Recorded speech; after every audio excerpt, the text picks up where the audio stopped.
Alright, so for the demo, when you first boot up the WhoRU Raspberry Pi, you're going to be greeted to this desktop screen and you're going to see two web icons here. One of them is for the setup wizard and the other one is for the initial admin console. Alongside them, you're going to see a few scripts that we're going to run into a bit later, but for now, let's go ahead and boot up the WhoRU setup wizard. You're going to be greeted with a web-based UI. On this web-based UI, you're going to have the option to create the initial realm, admin account, and optionally connect an existing lightweight directory access protocol LDAP server, add any clients, and set up VPN remote access. So Shane is going to go ahead and log in and create a new realm titled WhoRU with the admin username, email address, and password. And over here at the bottom, we do have a setting here that you can go ahead and check. If this is not the first time and you wanted to create another realm, you have the option to do so, where you'll have to input the old password, and we'll run into that a bit later. On the next screen, we can go ahead and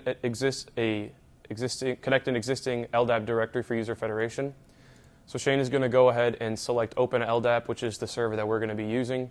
He's going to add the connection URL, the bind domain name, bind password, and user's domain name. From here, we can go ahead and connect to an existing LDAP server and import old users and old email addresses and old information.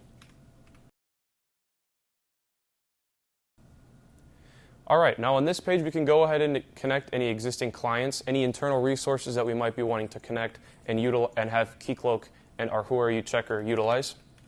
So here, Shane's going to go ahead and add our Carl's web app. He's going to input the client ID, which is what Keycloak will be referencing it as, the site name, site description, and you'll input the site URL. You have the option to also add another client, so not just one client, but multiple clients. And in this case, we have two separate websites that we wanted to add. One of them is also ProRigs Rental, so he's going to input the same information, the client ID, the site name, site description, and site URL.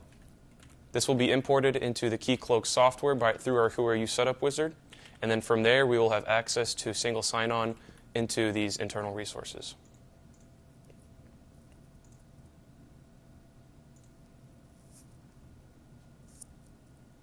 Now on this page, you have the option to connect and set up VPN remote access through WireGuard.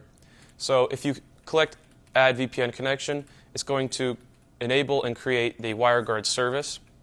And from here, you can access the WireGuard dashboard, which you can also connect an existing clients like your phone, a laptop, to be able to access the internal resources.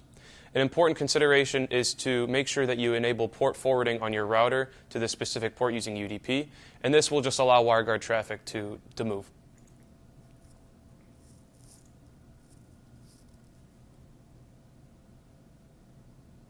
So after you click the Create Realm button, you're going to be greeted with the Setup Complete page. And this is just going to summarize kind of everything that we just walked through. You have the realm name, admin username. It's going to say that MFA and time-based one-time password are automatically enabled alongside with password recovery through our Gmail SMTP service. You're going to see that we also enabled LDAP. We had the option also to enable remote access. It'll give you the link for the VPN dashboard. If we go to that dashboard, you can go ahead and log in. And then from here, if I were to have the WireGuard app on my phone, or if I were to be able to use it on my laptop, I can go ahead, scan this QR code, connect my phone, and be able to log into the internal resources.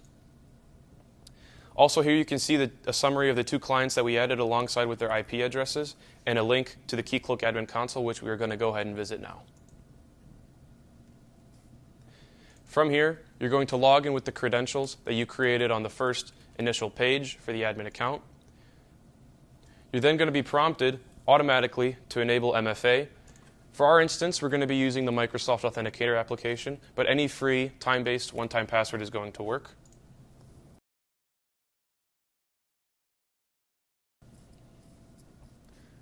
In addition to MFA, we also have email verification automatically enabled. So we're going to go over here and see that we got an email from Keycloak Recovery saying that we need to click this link for email address verification. So after we go ahead and click this link, we're going to be prompted to complete our initial admin account by adding our first and last name.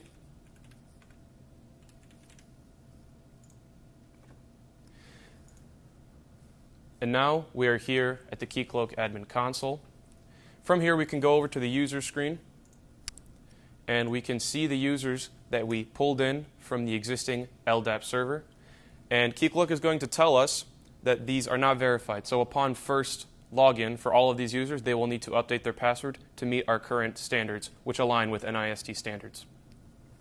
If we want to go over here to the clients, we can go ahead and go to ProRigs Rentals. Click that link there and click Login with SSO. We're then going to be prompted with the WhoRU login page where we're going to input our credentials again. Then we're going to type in the one-time password, 881312.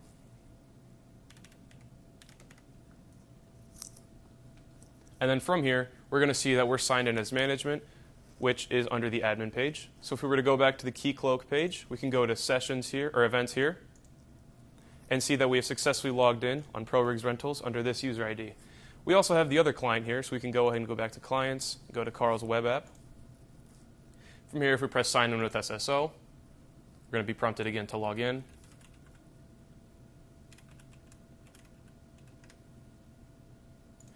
We're going to input the one-time code, 98679.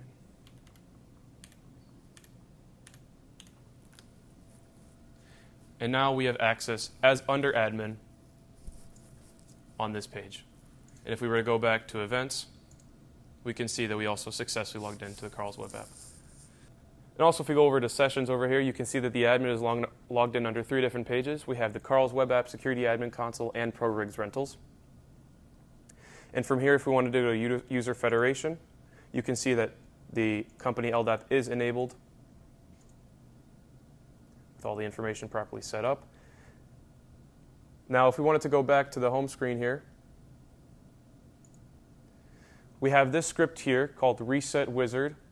And if you wanted to create another realm, say you had a different group of employees who needed to access different resources, you can go ahead and run this script, and the setup wizard will open up again, and you'll be able to create another realm. In addition to this, we also have some other scripts on the desktop screen where, say your company doesn't need VPN remote access, or you don't want to use them because you don't want them taking up your resources. We have easy scripts here that you can run, and they will automatically remove them from your device, alongside with a restart WireGuard service in the event that you need to restart it.